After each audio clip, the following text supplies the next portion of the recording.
গতকাল আমেরিকার এক এয়ারপোর্টে আজব এক ঘটনা ঘটে গেছে, যেটা শুনলে আপনারা কিছুটা অবাক হয়ে যাবেন। এক মহিলা এসেছে এয়ারপোর্টে এক পাসপোর্ট নিয়ে। এটা এমন একটা পাসপোর্ট আর এমন একটা দেশের পাসপোর্ট যে দেশের নাম আগে পরে কেউ শুনে নাই। মানে এই পৃথিবীতে এক কথায় এই পৃথিবীতে এই দেশটা নাই, কারণ গুগল সার্চও নাই। আর আমেরিকার মতো একটা দেশও এই দেশের নাম কখনো শুনে নাই। এই পাসপোর্টে যেই দেশে উনি ভ্রমণ করছে আগে সিলগুলা দেওয়া, ওই দেশও এই পৃথিবীতে নাই।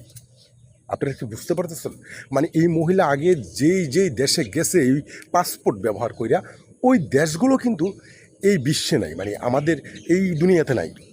তো একটা জিনিস চিন্তা করেন, কিছুদিন আগে এটিএন টিভি একটা নিউজ প্রকাশ করছিল, যেখানে বলা হয়েছে যে অন্য গ্রহ থেকে এসে এই বিশ্ব থেকে, মানে আমাদের বিশ্ব থেকে 8,000 মানুষ তুলে নিয়ে যাবে।